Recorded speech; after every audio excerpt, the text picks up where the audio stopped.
get a win with the hand lock in his lineup. But now we get to go over to Quest Mage Mirror.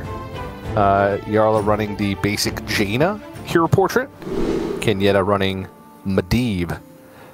Which one's better? Don't know why that's relevant. No idea. Khadgar. That's the answer. Khadgar is the best one. Okay. So after this game, we will know which is the second best portrait to have. That's right. Job's done. All right. Ooh, Cagnetta has an Encounter's Flow in the opening hand. Jarla missing an Arcane spell. But Iceberg is one of the best. Okay, Iceberg picked up as well for Cagnetta. So this matchup, one of the most difficult things to do is to actually get a Frost spell cast. For most notably for the second and third portion of the quest. Ice Barrier is a pretty easy one because it doesn't require a target on the board, whereas you know, Brain Freeze, Flurry, not castable unless there is a minion on board, which just doesn't happen that often in this matchup. Your best hope is, in some cases, if your opponent is playing Apexis Blast, which both these players seem to be doing, finding a minion from Apexis Blast. Oh, there's the Arcane spell, and it's the best one. Incanter's Flow. Both players do have a Primordial Studies they could create minions with if they get absolutely desperate, but they'll be hoping it doesn't come to that. Maybe make your own minion and kill your own minion would be quite a bizarre thing to see happen.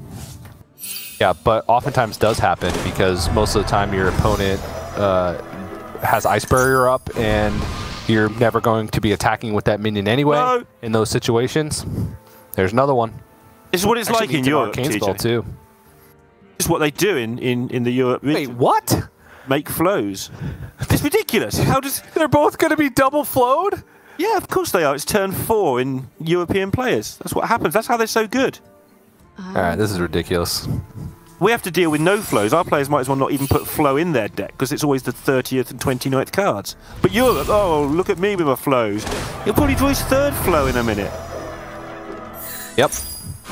Alright, Jarla gonna see what the draw is here. Ooh, finds Fireball. I think that's actually pretty good because his quest, obviously the draw from the Fireball just clicked over. So that would be the Fire spell down. And the next turn, Jarla would be able to go Counter's Flow for the Arcane spell, and then I wouldn't be able to fit in Refreshing Spring Water, but it also it feels bad to waste the Hot Streak buff. There you go. So I like just shipping it. Speaking of shipping it, level the scores. Is he going to ship this Fireball? He's got 2 Arcane Intellects he needs to get through at some point. They're quite slow. They are quite slow, but Encounter's Flow kind of speeds them up because at least the cards you're drawing are cheaper. I honestly feel like this is going to come down to whoever can actually get a Frost spell that's castable. Because whoever can turbo through the quest the fastest is just gonna, it's gonna be lights out as soon as Dawngrasp hits the board because of the discounts. Oh man. Cagnetta's got some damage building up in hand as well. That's 17 just chilling there. I wonder. Yeah, I mean that's also a strategy that you can employ, though it's not one that's as consistent. He did shuffle an Ignite in early in the game, I do believe. That was the first quest completion tick over was with an Ignite. So he has one that's in the deck that's a little bit buffed. Still a little bit of a ways off though, but maybe a second Apexis Blast picked up will change Cagnetta's game plan. Which of these do we like? Obviously, Mini Mage is the traditionally difficult to deal with one. Doesn't give your opponent a target. I think he was looking for like Cobalt Geomancer or Lab Partner because both of those he'd be able to play and then kill immediately with Brain Freeze. And they don't have a quote-unquote downside like Astromancer Solarian at that 2 cost because Astromancer Solarian, not really, game doesn't really go to 9. So you don't really want to have that. You also don't want to interrupt your Refreshing Spring Water, or at least potentially. So opts to go with the mini mage for, as reasons you said, can be difficult to deal with, but it does can be flurried. Yes, that's the big one, and so I don't know if we're going to be seeing that. And again, whoever, looks like Cagnetta. Oh, it's the same exact options. Those are the same 3. That's insane. See if he agrees. We get to see if maybe the choice will matter. There's no longer even a weight towards class cards on Discover, so. And there's actually a reasonable amount of spell damage minions, right? I can think of 3 off the top of my head that are just missing from that pool with Lab Partner, Guild Trader, Cobalt Geomancer, Steward of Scrolls. That's 4. And Phoenix. I'm sure there's more that I'm forgetting. Yeah, Prison Phoenix, yeah. All right, well, Frostspell. Here we go. But now, he has a Prime in his deck. But maybe having the Prime in the deck is not even that bad, because it means his Apexis Blast just deals damage and the Prime without summoning a minion. Just face as a target later on as well, so that'd be interesting. And yeah, you're right about the Apexis Blast. Oh my goodness, yeah. Just launching things at each other's faces. Oh, so Jarla, if he gets something that it has more than 3 health, he can actually Brain Freeze it twice to progress the quest twice. This is a quest completion this turn, actually. Right. To discover a spell this turn could go Runed Orb for Arcane. Oh, Cram Session. The ultimate follow-up next turn with a double discounted deck. Yeah. Looks good. Yeah. Yep. This is very nice. It's like one of those soccer matches where both teams turn around and try and score in their own goal. Like they're just blowing up their own stuff. Yeah. And Jarla going to wait on the Runed Orb. There's no reason to play it right now. Oh, okay. And yet he's got so much damage, TJ. I mean, double Fireball to face with a ping this turn, into double Apexis Blast into a ping next turn. What about the hot streak? That's not quite enough. Right? Not quite enough. Picks up a 3 damage Ignite off the top. That would do it, because he has 1 3 damage Ignite in the deck. Actually, any Ignite, because the Ignites are free, so he'd be able to fit in a ping. So Ignite off the top would do it. But Jarla, I mean, this could just be game here. That's a finished quest. Yep. Double reduce, as we keep pointing out. Yep. It's making space by getting rid of all the zeros. Ready for this Cram Session?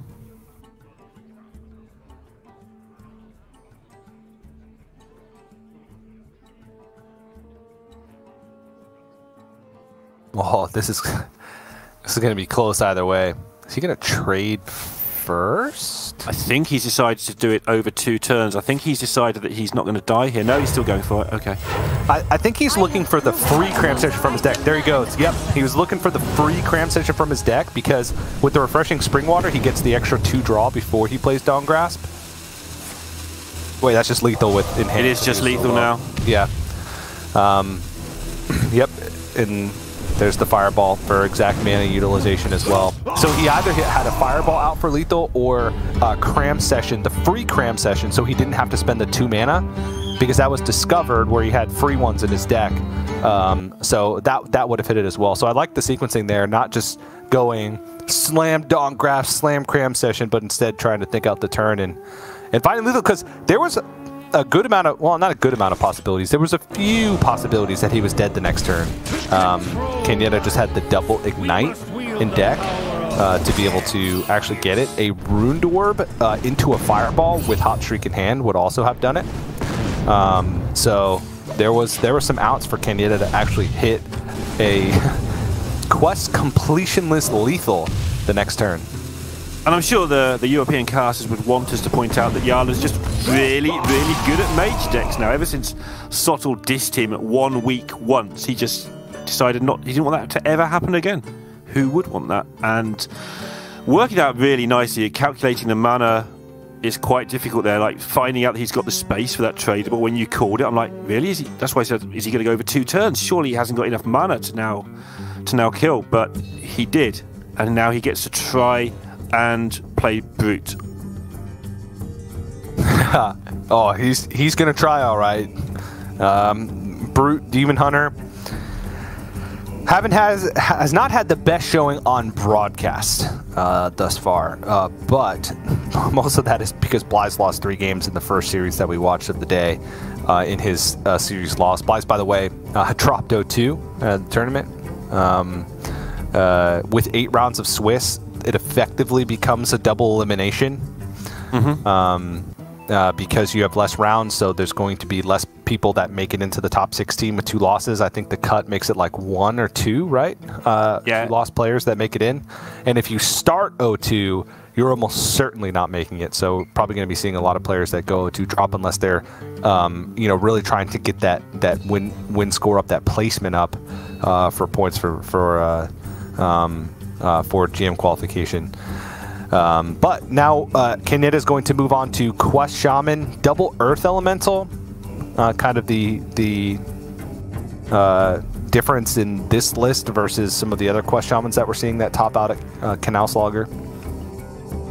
I can see Earth Elemental making a big difference over the course of this tournament. We just saw, for instance, the lineup that Eddie had, a very aggressive lineup, and I think there's quite a few aggressive lineups out there.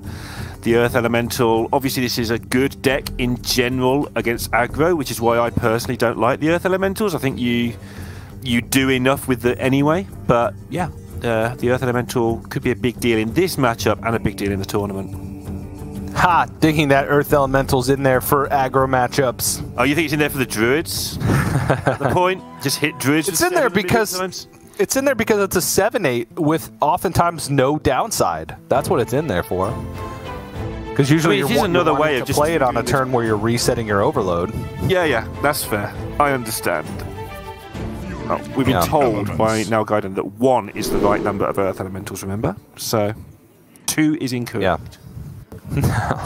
Hey, more likely that you have the Quest 1 Bloom coin Earth Elemental 2 on the coin. That's the juice right there.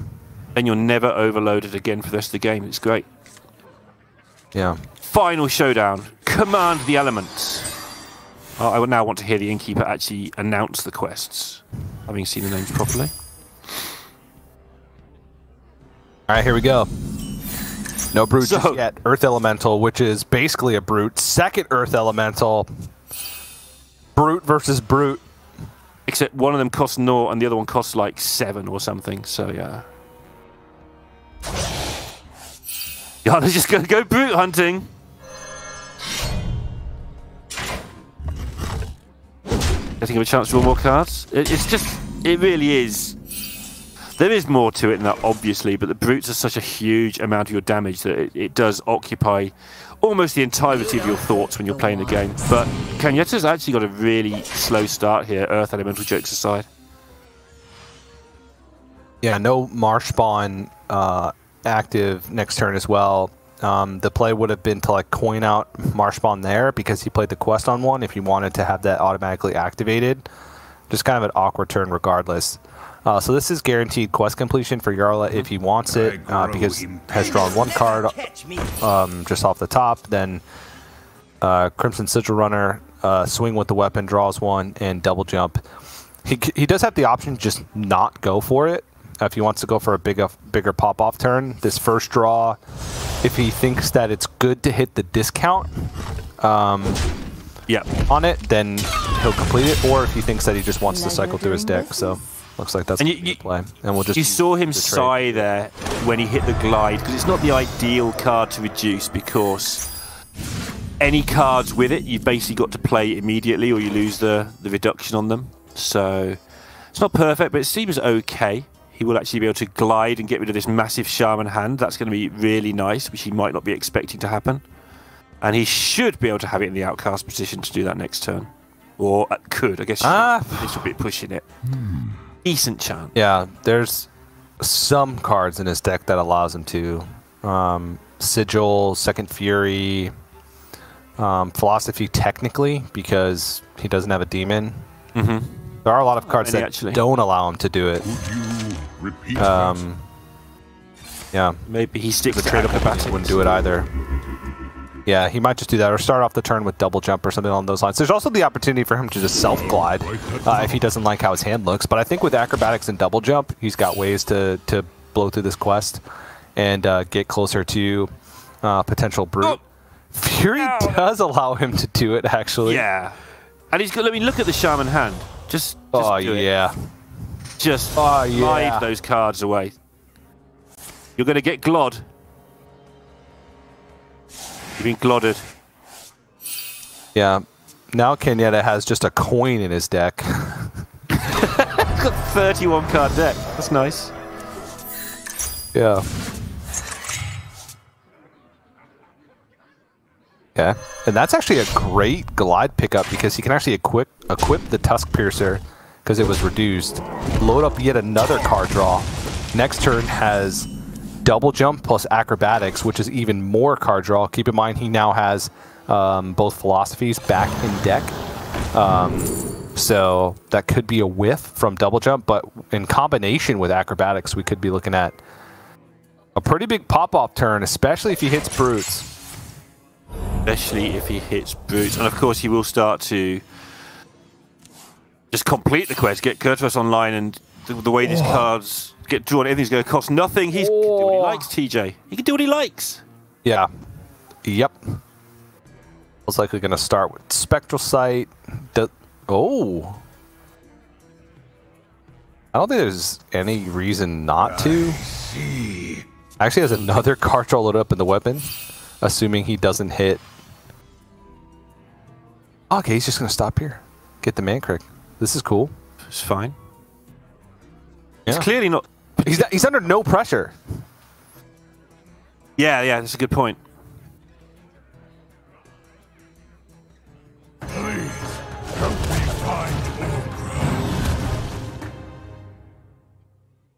Treasure the Mancrick's got into this deck actually now. It's just an extra bit of damage because the deck does suffer a bit if your opponent hexes one of your brutes, for instance, and takes the other down with their minions. So the deck's found ways to put extra minions in.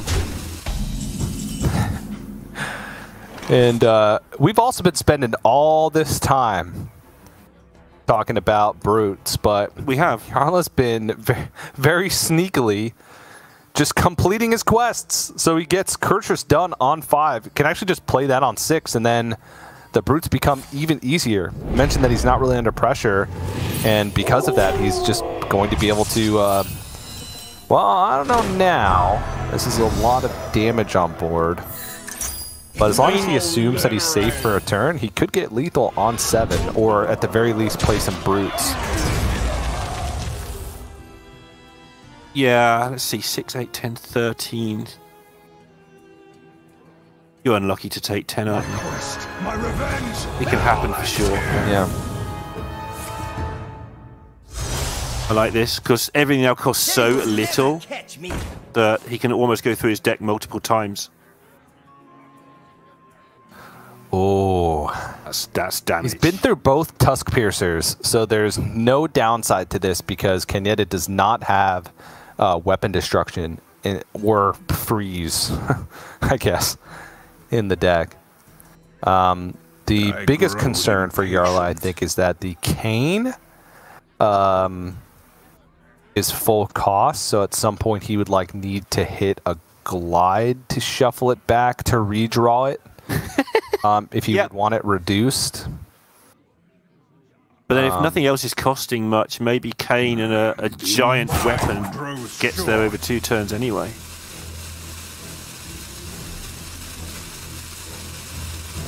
Pleasure doing business.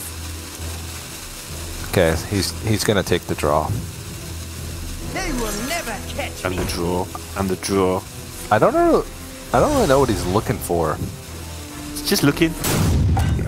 Maybe put a brute in the way, joking aside. We've talked about brutes a lot, but put one in the way of this attack would be nice. Okay, maybe the Olgra? I don't know, because the more cards he draws this turn, the less cards... Oh, he didn't get the Sigil off. Not a big deal, though, because if he's planning to play the Lion's Frenzy next turn, it means that... oh, no, it would matter, because it would be an extra card drawn. He can draw through his deck regardless next turn. But yeah, it does limit the amount of cards he can actually draw. for the deck, so it limits the total damage from Lion's Frenzy. Maybe his goal was to... I mean, this board presence is relevant, right? This is some minion, whereas it wasn't before. Yeah. Might be able to force some damage through with the weapon now without having to cane for one turn, for instance, because he might be able to actually trade into these ferals and generate a space for the weapon to just attack for 11 or 7 or 9 or whatever crazy number's going to happen. Repeat that. There is little time. Oh, Perpetual Flame. So he had a potential, well, he had a guaranteed clear there if he double trades into the Olgra with the 3/4 and the 2/3, or just the 2/2/3s and then Perpetual Flames. Because Overdraft is not enough damage even if he hits twice here. Yeah, he was just looking to get a decent Overdraft while he could, I think. Yeah, but he leaves damage on the board, which means that now it's less damage that Jarla actually needs to get through with the Lion's Frenzy, because there is Kane in the deck, and Jarla's going to get through his whole deck here. Did you see how quickly Jarla started this turn? He is going for it this turn.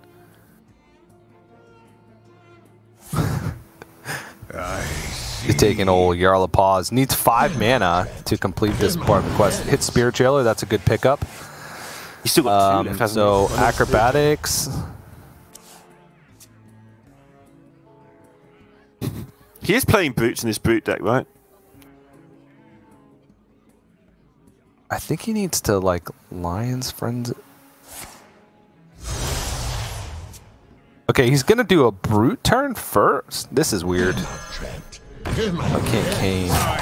Trying to heal up as well. I think 4 is a bit scary for him, so he wants to get over. He wants to get to 8, I think. So he can't take 2 3s from the Shaman, and then just win next turn if he's not dead. So he's trying to use these Soul Fragments, I feel. Not many cards left. Of cards. Just things pointing everywhere, TJ. What are they pointing at?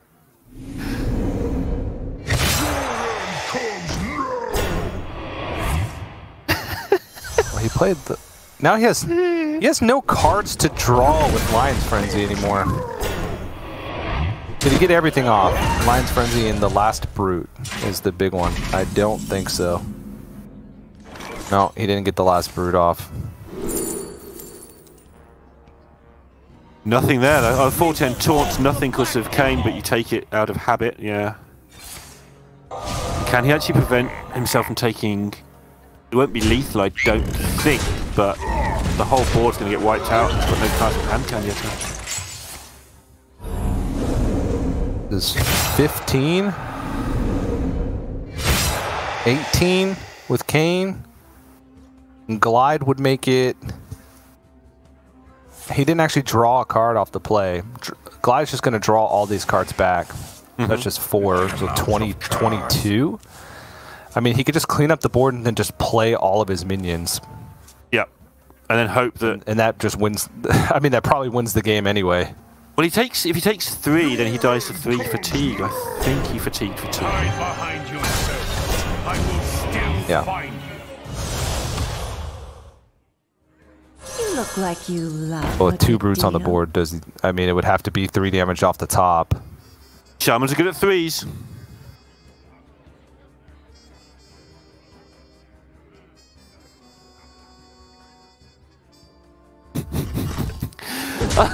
That goes phase 100%. Yeah, he's just been watching. Yep. Time grows short. I mean, do you even... Well, you trade off 1 so you can put more power in its place. I don't think anything else trades. Right, so it's lethal next turn, one way or the other. Yep, Cagnetta's looking for a 3 damage spell off the top. Earth Elemental. He can't kill the Kane. So it's done. There it is. I mean, that was a weird game from Jarla. The panouts were incredibly weird. The turn where he just kept like turbo drawing.